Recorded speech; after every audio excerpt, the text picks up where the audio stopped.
लग्नानंतर होईलच प्रेम या मालिकेचा आजचा म्हणजे 20 मार्चचा भाग तुम्ही ऐकत आहात. तर प्रेक्षकांनो, या रम्याने आणि तिच्या मावशीने मिळून एक तिरपट डोकं चालवलंय. काय तर म्हणे यांच्या लग्नाची पहिली रात्र वगैरे त्यांनी सजवली आहे. काय काय काय काय तमाशे केलेत त्यांनी आज. आणि हे सगळं बघून हे चौघाचे चौघं संतापलेत. पण मुद्दाम पार्ट्या बदलल्यात यांनी आणि ती नंदिनी चुकून पार्थच्या खोलीत घुसते आणि सगळा गोंधळ होतो. पण ह्या वेळेला पार्थ आणि नंदिनीचं बोलणं खूप सेन्सिबल दाखवलंय त्यांनी. त्यासाठी बघत राहा शेवटपर्यंत व्हिडिओ. लग्नानंतर होईलच प्रेम. तर बघा, सुरुवातीला यांची आई दवाखान्यात ऍडमिट दाखवली ना, तर ती आई म्हणत असते, बेटा नंदिनीचं लग्नाचा घटस्फोट वगैरे हे सगळं तू बोलतेस ना काव्या, अगं आपल्या नंदिनीने आतापर्यंत लग्न लावली आहेत ग. अगं तू जर घटस्फोट घेतला तर तुझ्या ताईचं लग्न मोडणार नाही का. आता त्या असं बोलत असताना त्यांचा श्वास लागतोय. मग काव्या म्हणते, अगं आई तू तू शांतपणे विचार कर ग, कशाला प्रेशर घेतेस तू एवढं. अगं आई मी काय सांगते ते ऐक. हे बघ, पार्थ आणि नंदिनी ताई ते दोघेही लग्न करून घेतील ना, ते एकमेकांच्या आयुष्यात येतील. मी आणि जीवा एकमेकांशी लग्न करू. काव्या बिचारी पोट तिडकीने समजून सांगायचा प्रयत्न करतेय. ती म्हणते की सगळं काही व्यवस्थित होईल आई नंतर. अगं पूर्ण सगळ्यांची आयुष्य चांगली होतील ग आई. आई विचार कर ग या गोष्टीचा. अगं ताईला तू ज्या ज्या गोष्टी सांगायचीस ना त्या सगळ्या गोष्टी मी पण ऐकेल ग. मी सासरच्यांची मनं जिंकेल. मी सगळ्यांना खुश ठेवेल आई, मी प्रॉमिस करते. आई सगळं नीट होईल ना ग. खरं तर काव्या जे सांगते तेही काही चुकीचं नाहीये प्रेक्षकांनो, पण यांना काही त्या जोड्या एकत्र करायच्या नाहीये. मग या मालिकेचं टायटल जे आहे ते सगळंच विरुद्ध होईल नाही का प्रेक्षकांनो. ती काव्या म्हणत असते की आई मी सगळं नीट करेल, मी प्रॉमिस करते, मी छान वागेल लग्न झाल्यावर, कोणाचा विश्वास बसणार नाही. सगळे तुला म्हणतील की हीच ती काव्या आहे का. पण आता तिची आई काही ते ऐकायला तयार नाही बाबा. ती आई एवढी अत्यावस्थ आहे आणि म्हणते, अगं काव्या हे सगळं कसं होईल ग. अगं 3-3 आयुष्य उद्ध्वस्त होतील. मला आता टेन्शन आलंय ग काव्या, कसं होणार हे सगळं. आता काव्या जेव्हा असं बोलत असते, या दोघी मालिकेचं डिस्कशन चालू असताना नंदिनी तिथे येते आणि म्हणते, काय झालंय, कसलं टेन्शन घेतलंय आईने. तेवढं ते शेवटचंच वाक्य तिने ऐकवलंय जे नेहमी दाखवतात ना मालिकेत ड्रामा, अगदी तसंच. बरं आता इकडे पहा, ही काव्या टेन्शनमध्ये येते नंदिनी तिथे आल्यामुळे आणि तिची आई सुद्धा. पण बघा आता ही रम्या आणि तिची मावशी या दोघी जणी काय उद्योग करताय. यांना काही कामं नाही आहेत का दुसरी घरामध्ये. आता ती मावशी फुगे फुगवते बरं का, अक्षरशः फुगे फुगवायसाठी दुसरं काही साधन मिळालेलं नाहीये बिचाऱ्यांना. तोंडाने एवढे मोठे फुगे फुगवले आहेत. आता रम्या तिच्यावर ओरडते कारण तिच्याकडनं एक फुगा फुटतो. मग आता ती मावशी म्हणते, रम्या अगं माझा श्वास लागलाय ग हे फुगे फुगवता फुगवता. तू आधी मला पार्टची रूम डेकोरेट करायला लावली आहे आणि आता जीवाची. पण एक सांगू का रम्या, अगं आपण ना ही रूम सजवली आहे मस्त. मंजू आत्या त्या रम्याला सांगू लागली की अगो आमच्या लग्नात पण आम्ही अशीच रूम डेकोरेट केली होती, मस्त गुलाब होते आमच्या खोलीमध्ये. ती रम्या म्हणते, काय ग मावशी, आपण पार्टच्या लग्नात तुझ्या रूमचं कसं कसं डेकोरेशन सजलं होतं, काय होतं ते डिस्कस करायला इथे आलोय का. मग मंजू आत्या म्हणते, हो ग बाई कळतंय मला. अगं बाई पण हे जोडपे हे सगळं रूम सजवलेली वगैरे बघून काय करतील माहितीये ना तुला. त्यावर रम्या म्हणते, अगं मला माहितीये ना, संताप संताप चिडचिड चिडचिड राडे घालणार आहेत ते सगळेजण इथे आल्यावर. मंजू आत्या म्हणते, तुझा हाच प्लॅन होता का. रम्या म्हणते, अगं मग काय, हाच तर प्लॅन आहे माझा मंजू मावशी. अगं ते सगळेजण येतील थोड्या वेळाने आणि हॉलवर चर्चा करतील त्यांच्या घरी काय झालं काय नाही, ते बोरिंग काहीतरी बडबडत बसतील. त्यानंतर तू त्यांना असं सांगायचं की काव्या आणि नंदिनी आजपासून तुम्ही तुमच्या नवऱ्याच्या खोलीत झोपायचं बरं का. आणि मग तिथे येणार मस्त ट्विस्ट. ही रम्या डोक्यावर पडली आहे प्रेक्षकांनो. त्या पुढे काय विचार करतायत की त्या दोघांची जोड्याची अदलाबदल केली तशी रूमची अदलाबदल करू आपण. टेन्शन नको घेऊ ग मावशी, तुला सांगते हे कोण आहे. आता ती त्यांच्या पत्रिका दाखवते, जीवा नंदिनी पार्थ काव्या. मग आता ती मावशी म्हणते, मग आता याचं काय करायचं पुढे. रम्या म्हणते, पार्थच्या रूमच्या बाहेर आपण हा बोर्ड लावायचा आणि मग ही रूम कोणाची आहे. मग ती मंजू मावशी म्हणते, आत्ताच म्हणली ना तू पार्थची रूम. मग आता ती रम्या म्हणते, एक्झॅक्टली, पण हा बोर्ड आपण इथे लावायचा आणि म्हणजे आधी जीवा आणि नंदिनीचा. अरे यार पागल व्हायचे लक्षण आहेत माझे. असो आता ती रम्या म्हणते की आपण ना जीवा आणि नंदिनीचा बोर्ड पार्टच्या रूमच्या बाहेर लावायचा आणि मग नंदिनी एकदा का आतमध्ये घुसली की मग आपण हा बोर्ड बदलून टाकायचा, म्हणजे येणार मज्जा. त्यावरही मंजू आत्या सुपरफास्ट डोकं लावून म्हणते, कशी म्हणजे काय, पार्थ नंदिनी काव्या जीवा सगळे एकाच रूम मध्ये. अरे यार प्रेक्षकांनो हसू का रडू असो. पण आता रम्या म्हणते त्यांना त्रास होणार आता या सगळ्यांचा, मग मज्जा येणार. थोडक्यात काय विघ्न संतोषी आहे रम्या असं म्हणायला हरकत नाहीये प्रेक्षकांनो. सांगते मी कोणती मालिका असो. आता रम्या म्हणते जा जा तू आता बाहेर जा आणि माहिती काढते आले की नाही. आता रम्या विचार करते की आता मज्जा येणार, काहीच दिवसाने ही रूम पण तुझी आणि पार्ट पण तुझा. रम्या मनाशी असा विचार करते. काय ना प्रेक्षकांनो, म्हणजे हे बिचारे कोणत्या विवंचनेत आहे आणि या रम्याचं चाललंय काय, असा काहीतरी तमाशा चालू आहे. पण असो, आता ही नंदिनी आली आहे तिथे बरं का, आणि ती तिच्या आईला विचारते आई तू आता काय बोलत होतीस, काय ग काव्या, कसलं टेन्शन घेतलंय आईने. आता तिची आई डोळे दाखवते काव्याला, नाही नाही नाही नाही सांगू नको तुझ्या बहिणीला म्हणून. नंदिनी म्हणते काय बोलत होतीस काव्या तू, आईला टेन्शन येईल असं कुठल्या विषयावर बोलत होतीस. काव्या आता तरी सुद्धा सांगायला जाते बरं का, पण तरी तिची आई दापत असते तिला. नंदिनी म्हणते आई तू सांग बरं मला काय झालंय, आणि तू काही टेन्शन घ्यायचं नाही हा, तू आता काळजी घ्यायची आहे स्वतःची. आता ती पुन्हा नंदिनी काव्याला विचारते काव्या तू लपवतेस का काही माझ्यापासनं. काव्या म्हणते मी नाही काही लपवते, मी कशाला लपवू तुझ्यापासनं, आणि सॉरी म्हणायचं होतं ताई उलट मला तुला. आईने कदाचित माझ्या हट्टीपणामुळेच प्रेशर घेतलं असावं आणि तिने अटॅक आला असावा तिला माझ्यामुळे, असं ती दबकत दबकत बोलते काव्या. काव्या पुढे बोलणार अगं ताई मला, आता लगेच तिची आई अशी डोळे दाबते तिला आणि श्वास घ्यायला लागते असं मोठ्या मोठ्याने. लगेच नंदिनी म्हणते अगं आई काय होतंय तुला, अगं तू काय टेन्शन घेतलं एवढं, काय काय झालंय काय तुमच्या दोघींमध्ये, कुछ तो गडबड है, काहीतरी लपवताय तुम्ही दोघी जणी, काय चाललंय तुमच्या दोघींचं, आई सांग बरं मला. आता नंदिनी जरा डाऊट घेऊन एकमेकींकडे बघतीये या दोघींकडे. आता नंदिनी म्हणते काव्याला ए काव्या तू काही वेड्यासारखं बोललीस का आईला, अगं एवढं काय टेन्शन घेतलंय आईने. मग आता लगेच काव्या ओरडून म्हणते ताई मी सांगितलंय आईला की मला घटस्फोट हवाय आणि माझं. आता असं म्हणल्यावर लगेच ती थांबवते स्वतःला. नंदिनी म्हणते माझं काय काय माझं, अगं बोल ना पुढे.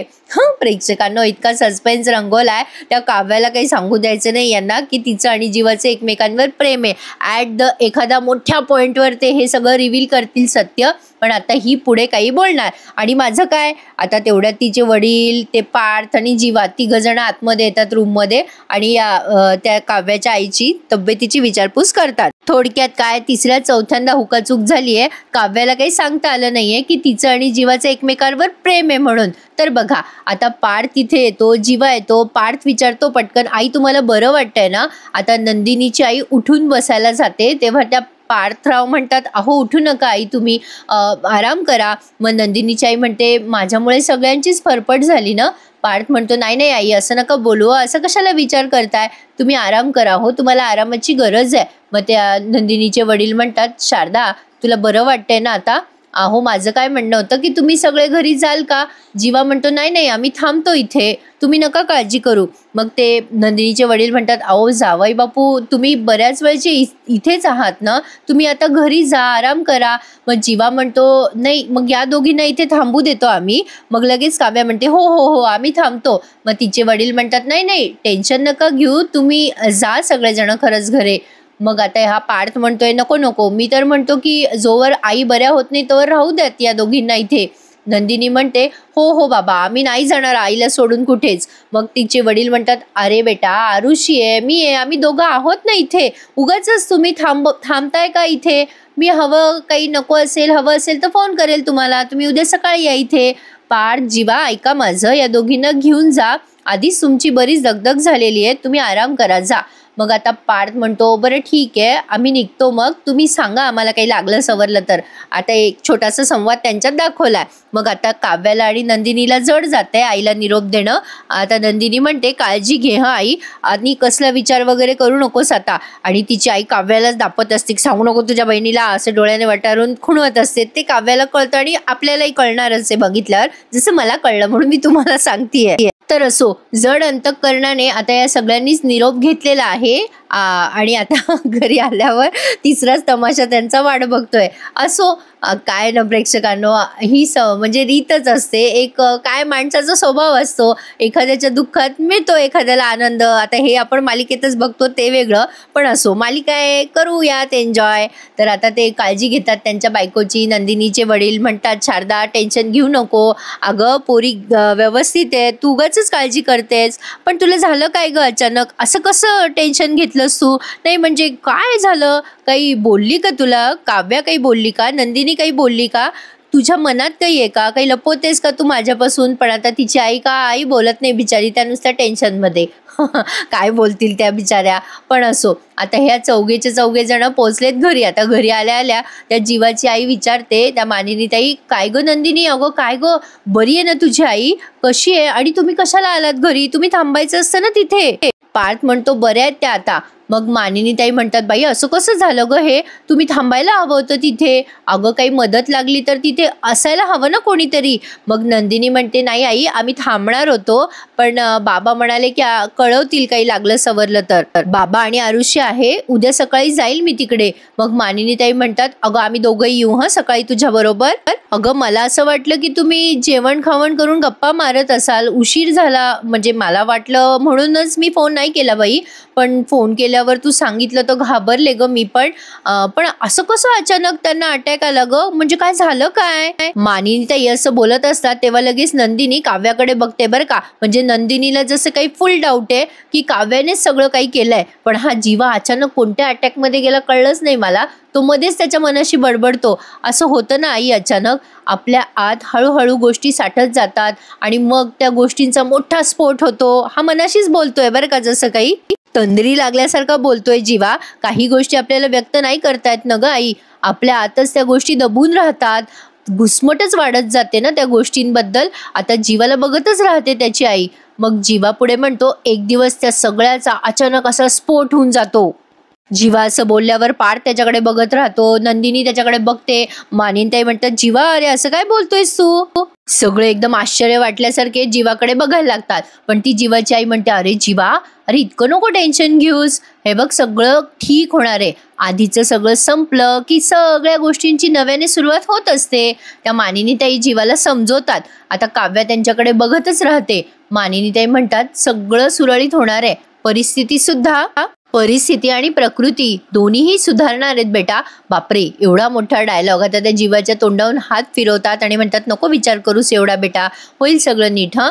जीवा म्हणतो, हो आई, आता एकदम नॉर्मल झालेत सगळे बरं का. आता मानिनताई म्हणतात, चला तुम्ही दमलायत ना, आता आराम करा बरं, चला हातपाय तोंड धुवा, आराम करा. आता असं म्हटल्यावर लगेच ती मंजू आत्या येते बरं का तिकून उड्या मारत. आणि त्या मानिनी सांगत असतात, पोरांनो त्याच गोष्टींचा विचार करू नका, आराम करा. आता तिघे चौघे हे सावरतात एकमेकांना. पण तेवढ्या ती मंजू आत्या येते आणि म्हणते, अगं बाई आलात तुम्ही, बरं झालं, जा आता जाऊन झोपा. काव्या, नंदिनी, अगो आता आज आपापल्या नवऱ्यांच्या रूम मध्ये झोपायचंय तुम्हाला, एकटं नाही झोपायचं बरं का. अरे कोणत्या सिच्युएशन मध्ये बिचारे. आणि काय बोलते तिथे येऊन मंजू आत्या. आता त्या मानिनीताई समजवायला जातात त्यांना की अहो मंजूताई जरा थांबता का. काव्या आधीच त्या मंजू आत्याकडे रागाने बघत असते बरं का. आता ही मंजू आत्या म्हणते, काय म्हणते मी तुम्हा दोघींना, कळलं का? मानिनीताई म्हणत असतात, अहो मी काय म्हणते मंजूताई, ऐकता का जरा माझं. मंजूताई कशाची ऐकते, मंजूताई फॉर्म मध्ये. मंजू आत्या म्हणतात, अगं नंदिनी जा, तुला जीवाच्या खोलीत जायचंय. इतकं ऑड वाटलं ना ते प्रेक्षकांना ऐकायला. आता त्या पार्थ आणि जीवाला पण ते खूप ऑड वाटतं ऐकायला. त्यातनं नंदिनी पण ऑकवर्ड फील करते खूप. आता ही मंजू आत्या मारे मोठेपणाने काव्याचा हात धरायला जाते बरं का. काव्याला म्हणते, जा काव्या जा, अगं तू सुद्धा पार्थच्या रूम मध्ये जा. काव्या मोठे मोठे डोळे करते त्यांच्याकडे बघून आणि जोरात त्यांचा हात झटकते. या मंजू आत्याने ऑलरेडी नंदिनीला लोटून दिलाय बरं का त्या म्हणजे पार्थच्या रूमकडे. म्हणजे ऍक्च्युली ती रूम पार्थचीच आहे, पण तिने बाहेर जीवा आणि नंदिनी अशी पाठी लावली. यांचा प्लॅन आहे ना फसवायचा. काव्याला राग येत असतो या सगळ्यांचा. काव्याने त्या मंजू आत्याचा हात झटकलेला असतो आणि आता तिला टेन्शन आलं ना पुढे काय होईल या सगळ्याचं. पण नंदिनी मात्र लगेच एक्सेप्ट करते हे सगळं. नंदिनी आता वर जायला लागते तिच्या बेडरूमकडे. तेव्हा तिला अचानक समोर पाठी दिसते जीवा आणि नंदिनी. खरं तर माझ्या मते तिच्या लक्षात यायला हवं होतं की तिची बेडरूम वर असताना खाली पाटी का लावली आहे. पण तरी ती असा विचार करते की अरे इथे पाटी लावली आहे आमच्या दोघांच्या नावाची, म्हणजे हीच आमची बेडरूम असेल का आता, असं म्हणून ती आता त्या बेडरूम मध्ये शिरते. तिला वाटतं की कदाचित बेडरूम आजपासून चेंज झाले असतील म्हणून ती शिरते आत. बरं असो, आत गेल्यानंतर ते सगळं वातावरण पाहून जरा भांबावते बिचारी. खरं तर नव्या नवरीला या सगळ्या गोष्टीची खूप ओढ असते, पण यांच्या बाबतीत सगळंच उलटपालट झालंय, त्यामुळे काय बोलणार ना आपण.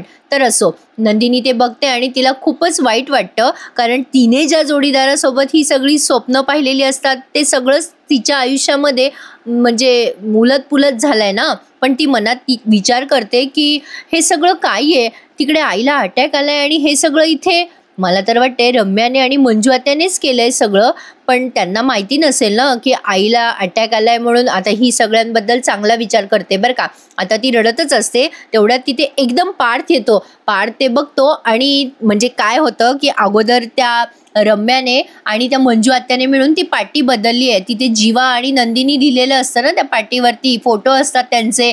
आता तो बोर्ड बदलून यांनी काव्य आणि पार्थ असा बोर्ड तिथे लावलेला आहे. आता ही नंदिनी पाटमोरी असते, त्यामुळे तिला काही दिसत नाही रम्याने काय खोडी काढली आहे. लगेच त्यानंतर पार्थ तिथे येतो, कारण त्याच्या खोलीतच तो आलेला आहे. कारण त्या खोलीवर पार्थ आणि काव्य लिहिलेलं सुद्धा त्याने बाहेर बघितलंय. तो बोर्ड त्याला जरा ऑड वाटला. कसं आहे ना प्रेक्षकांनो, हे सगळं त्यांनी रंगवून दाखवलंय म्हणून तुम्हाला सांगते मी. आता पार्थ ते सगळं बघतो, पण पुढचं सीन छान दाखवलंय त्यांनी. म्हणजे दोन सेन्सिबल लोक किती छान बोलतात हे ऐकायला मस्तच वाटतं. तर आता पार्थ रूममध्ये शिरतो आणि अचानक त्याच्या समोर नंदिनी त्याला दिसते. आता दोघंही एकमेकांना बघून जरा घाबरतात आणि चाचरतात. पार्थ म्हणतो सॉरी मी चुकून इथे आलो, बहुतेक मी जातो इथून. म्हणजे पार्थ काही बोलायच्या आतच नंदिनी पण ओरडते जीवा मी. आता लगेच पार्थ म्हणतो सॉरी, तुम्ही जीवाची वाट बघत होतात का? मी निघालो. जसं काही त्याचीच वाट पाहणार होती. असो. नंदिनी म्हणते नाही सॉरी, तुम्ही थांबा इथे, मीच जाते. मग पार्थ तिला आवाज येऊन म्हणतो नंदिनी मला बोलायचं होतं तुमच्याशी. आता नंदिनी त्याच्याकडे बघते. पार्थ खूप सिरियस झालेला असतो. तो तिला म्हणतो नंदिनी तुम्हाला खूप त्रास होत असेल ना, जसा मला होतोय. आता खूप दिवसानंतर या दोघांचं बोलणं दाखवलंय बरं का प्रेक्षकांनो. छान बोललेत दोघं एकमेकांशी. पार्थ म्हणतो ज्या मुलासोबत लग्न करायचं होतं तुम्हाला, संसाराचे स्वप्न बघितले होते तुम्ही, पण तुम्ही त्या मुलासोबत स्वतःच्या सख्ख्या बहिणीला बघताय, तुम्हाला त्रास होत असेल ना नंदिनी. असं बोलून तो तिच्याकडे खूप भावुक होऊन बघतोय आणि म्हणतोय की तुम्ही हे सगळं कसं निभवताय? माझी तर फार घुसमट होते, मला खूप त्रास होतोय. तुम्हाला पण होतोय का तो त्रास? आता नंदिनी लागते रडायला. पार्थ तिला म्हणतो तुम्हाला राग येत असेल ना माझा, तुमच्या नशिबाचा, काव्याचा, आई बाबांचा, तरी पण तुम्ही एवढ्या शांत कशा? त्या गावातल्या लोकांमुळे आपली आयुष्य विस्कटली आहे, त्या सगळ्याच गोष्टींच्या आठवणी आठवून तुम्हाला त्रास होत नाही का? आता त्यावर नंदिनी सुरेख उत्तर देते आणि म्हणते होतो ना, मला पण खूप त्रास होतोय. आपल्या लग्न मंडपामध्ये तुम्ही काव्याशी लग्न केलं, तुम्हाला काव्यासोबत बघून मला खूप खूप त्रास झाला. ज्या मुलासोबत माझं लग्न ठरलं होतं, ज्याच्याबरोबर मी माझ्या संसाराची स्वप्न रंगवली होती, त्याच्या धाकट्या भावाबरोबर मला आयुष्य काढायचंय. विचार करा मला किती त्रास होत असेल. ती पार्थला तिच्या भावना सांगते आणि पुन्हा सांगते की तेही त्याच मुलासमोर मला संसार करायचा आहे, त्याच्याच धाकट्या भावासोबत. मला तर असं वाटतंय जणू काही मी जळत्या निखाऱ्याहून चालतेय. पार्थ म्हणतो तरी पण तुम्ही एवढ्या शांत कशा काय राहतायत? पार्थ कदाचित तिला विचारतोय की तुम्हारे शांत रहने का राज क्या है? नंदिनी म्हणते काय करू मी पार्थ, मला माहितीये चिडून भांडून रडून परिस्थिती बदलत नसते. ज्या गोष्टीची सुरेख वेणी झाली असती त्यात 2 धागे आणखीन आलेत, त्यामुळे गुंता झाला हो सगळा. खेचाखेची केली ना पार्थ तर आणखीन गुंता वाढेल आणि मग कापण्या वाचून पर्याय उरणार नाही हो. आणि मला तो तोडायचा पर्याय नकोय. यावरती पार्थ विचार करायला लागतो. जे काही नंदिनी बोलते ते अगदी सेन्सिबल बोलते असं पार्थला वाटतं आणि त्यांच्या ह्या बोलण्यावर हा एपिसोड त्यांनी संपवलाय. प्रेक्षकांनो तुम्ही नंदिनीच्या मताशी सहमत आहात का? मला कमेंट करून नक्की कळवा. त्यांनी ना प्रत्येकाच्या स्वभावाचे अगदी छान पद्धतीने वर्णन या मालिकेत केलेलं आहे. म्हणजे कोण कसं असतं म्हणजे परिस्थिती सारखीच असते किंवा परिस्थिती वेगवेगळी असली तरी प्रत्येकाचा बघण्याचा दृष्टिकोन कसा आहे हे त्यांनी या मालिकेतून खूप छान पद्धतीने दर्शवलंय. छान आहे मालिका, त्यात काही वाद नाही आणि कलाकाराने एक वेगळ्याच उंचीवर नेऊन पोहोचवली आहे, हे तितकंच खरं आहे. तर बघा आता इथेच हा एपिसोड समाप्त होतोय, पण पुढे आपण बघतोय नंदिनी आणि पार्थ बोलत असताना काव्या तिथे येते आणि नंदिनीकडे बघून आश्चर्य व्यक्त करते. पण आता लगेच रम्या आणि मंजू आत्या येतात आणि या दोघांना म्हणतात अगं बाई नंदिनी तू इथे काय करतेस? अगं ही तर पार्थची रूम आहे आणि नंदिनी तू इथे? जीवाची रूम नाहीये ही. नंदिनी घाबरी घोबरी होऊन म्हणते, अहो मी या रूम मध्ये आले तेव्हा तिथे नंदिनी आणि जीवा असं नाव लिहिलं होतं, पण आता ही रम्या तिला वेड्यात काढते आणि म्हणते इथे स्पष्ट पार्थ आणि काव्याचा बोर्ड लिहिलेला आहे, तुला दिसलं नाही का नंदिनी? मग आता मात्र जीवा खूप चिडलेला असतो. नंदिनी तिच्या रूम मध्ये मग जाते तो सगळा तमाशा झाल्यावर, पण जीवा म्हणत असतो काय हा सगळा तमाशा, काय लावलंय हे सगळं, आणि त्याने रूमची सगळी नासधूस केलेली असते. एकंदरीत सगळी परिस्थिती बघता भांबावलेल्या या जीवाला आणि काव्याला पार्थ आणि नंदिनी छान सावरतील असं पुढे मालिकेत दिसणार आहे आपल्याला. तर बघूयात, छान दाखवत आहे मालिका. आता पुढे काय काय होईल याची उत्सुकता तर आहेच, पण प्रेक्षकांनो आजचा भाग तुम्हाला कसा वाटला मला कमेंट करून नक्की सांगा. तुमच्या कमेंटची मी नेहमीच वाट बघत असते. आणि आपला हा रिव्ह्यू आवडल्यास आपल्या चॅनलला आवर्जून सबस्क्राईब करायला विसरू नका. लग्नानंतर होईलच प्रेम या मालिकेच्या डेली रिव्ह्यूसाठी भेटूयात उद्या पुन्हा एकदा नवीन भागासहित. तोपर्यंत टेक केअर, धन्यवाद.